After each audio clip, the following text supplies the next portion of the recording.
Author's name and the link to original text is in the description.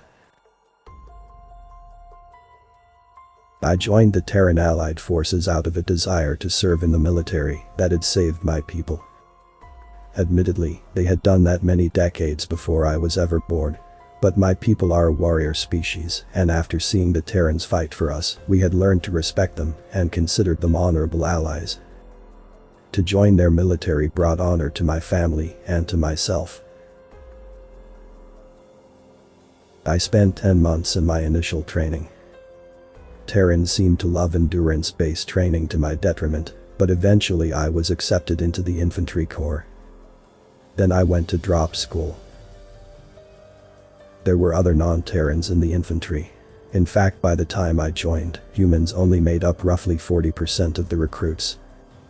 I wasn't even the only Kulosian in my training company. Apparently, the Terrans like having us around because of our resemblance to an old fantasy race known as Dragonborn. Though apparently these Dragonborn only had 2 arms instead of our 4. Also, I don't have a breath weapon, though some of my squad mates insisted that I did after chow time. Training was fun. As I mentioned, the endurance training was difficult for me. But other than that, I had a good time in basic training and infantry training. I was lucky enough to be assigned to the 101st Drop Troopers, known as the Screaming Eagles. They were named after an old Terran airborne unit, back when the leading Terran military used to drop their troops from airplanes. The method of deployment was different now. Only instead of planes, we dropped from low orbit. And instead of parachutes, our pods used gravity cushions that stopped them just a few feet from the ground. Coupled with inertial dampeners, a 6-man squad could drop from space to planet's surface in a few minutes, with minimal visual or sensor signatures. And the windows on the pods let you see the show from the inside.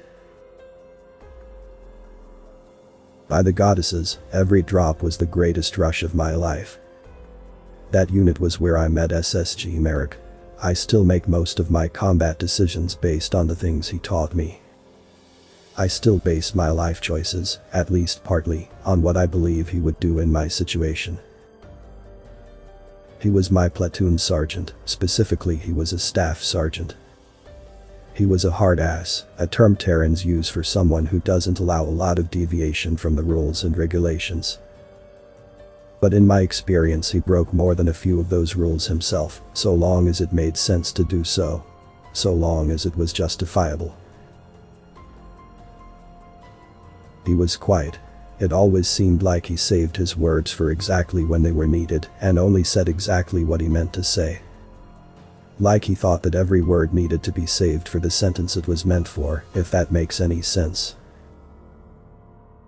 He also had incredibly scary eyes. As a nearly 7-foot-tall reptile from a warrior race, I wasn't used to being scared to look someone in the eyes. But SSG Merrick had eyes that it seemed could pierce into your souls. It felt like he was looking through you while simultaneously analyzing everything in front of them. I had lived most of my life up to that point on a Class P death world. A world where nearly every species had evolved for maximum lethality. Humans called it Space Australia. And yet no creature's gaze had ever scared me like SSG Merrick's. Despite these qualities, I would come to learn that SSG Merrick was actually the one NCO in my company that I could always depend on. Whether it was issues with my gear, issues with my assigned duties, or issues with my personal life, I found that he was always willing to listen to my problems and, when possible, would help me deal with them. And it wasn't just me. From what the other soldiers told me, he was just like that. Despite his hard-ass reputation, he was widely regarded as a good NCO. I learned the hard way why the SSG had such hard ways during our first true deployment. It was against the Zanari theocracy. The Terrans were not at war with them. But their allies, the Poloni, were. So the TAF decided to lend a hand. My unit was one of the ones deployed to the front lines. Our job was simple enough. Any time the brass found an enemy battle line, they would press the attack with armor and infantry. Once the enemy had moved to engage, we would drop behind them, usually under the cover of darkness. I was excited. This was what I was convinced I had been born for. To grow up in my species, train as the best the TAF could offer, and now to see actual combat. It was a childhood dream come true. It was also terrifying. I had only ever trained and only ever used deadly force at home against my planet's flora and fauna. To think that soon I'd be seeing actual combat. It was a lot to handle, and it was coming at me fast. SSG Merrick must have seen it with those eyes of his while we were in the drop pod. He had ensured that me and the 2 other newest members were in his pod. He wanted to keep an eye on us to make sure we handled ourselves. I was thankful he had done that. He must have seen something when he looked at me.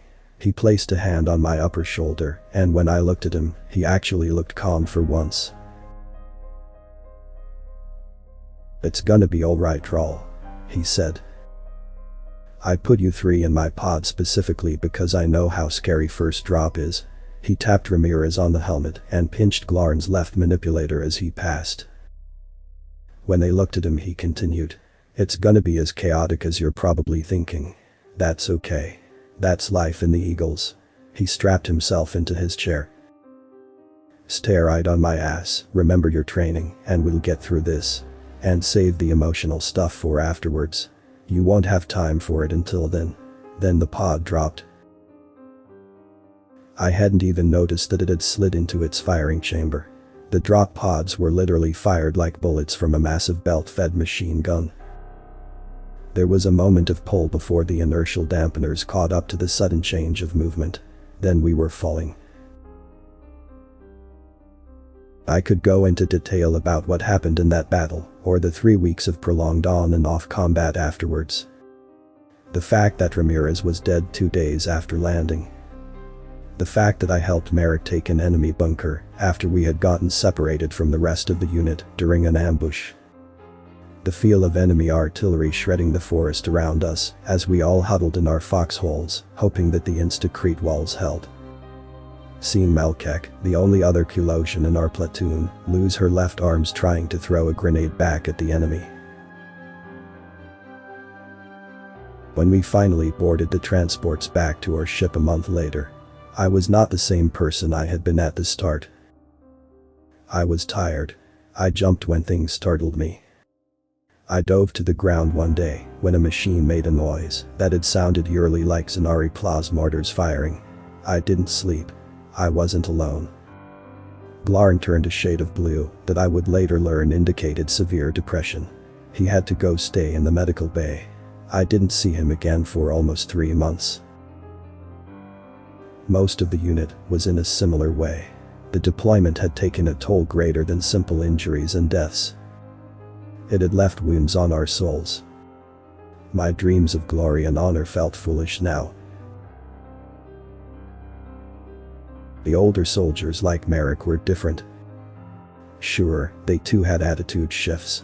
But this wasn't their first campaign. They had experienced these feelings before, had a chance to process them, gotten therapy, mourned their own ways. I told SSG Merrick about how I felt. He listened. When I was done, when I was on the verge of tears and had mucus coming out of my nasal slits, he leaned forward and put his hand on my shoulder like he had in the pod. "Rawl, what you're feeling is normal. You had your first taste of real combat. You saw how awful it is. What it can do to your fellow soldiers, and in Mal's case, what it could do to a Kulosian. And it is scary."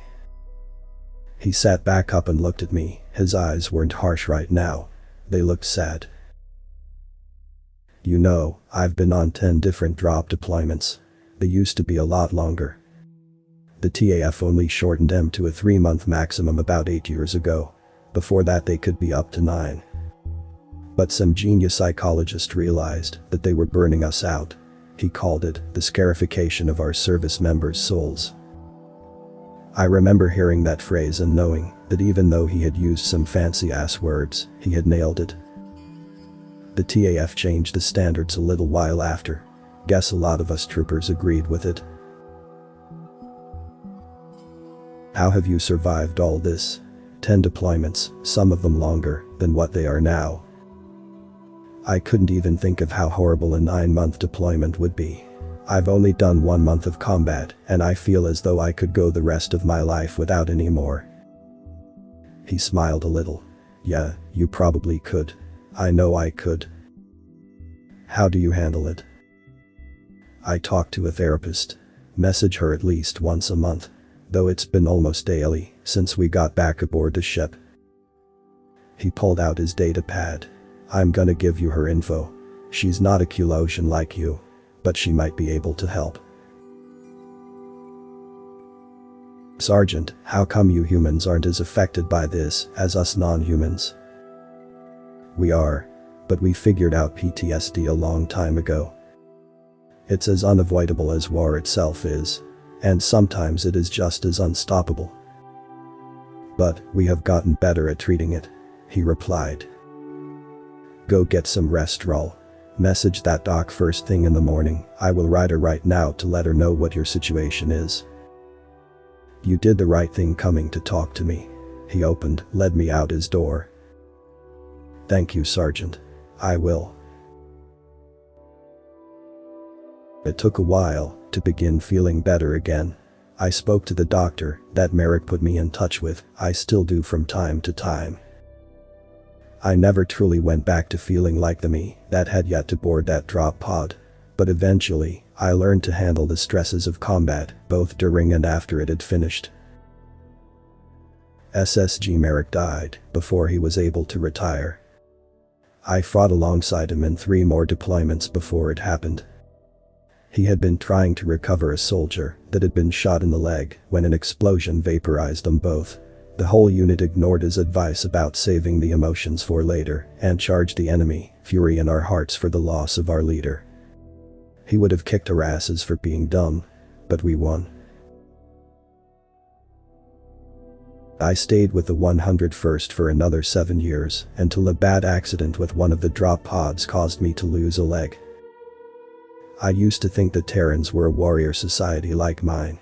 I used to idolize great warriors, just like most Kulosian children when they are growing up. I know better now. Humans aren't warriors. They are empaths. They understand emotions like no other race I've met since I left the service. They use their emotional awareness to help others work through theirs. When I had first met SSG Merrick, I'd been terrified of him. Then, he helped me through the most difficult time of my life. Now I lead a group of people like me, warrior-cultured people who have since learned how terrible war really is. We help those that don't know how to process their emotions. And all I do is talk to them the way I believe SSG Merrick would have.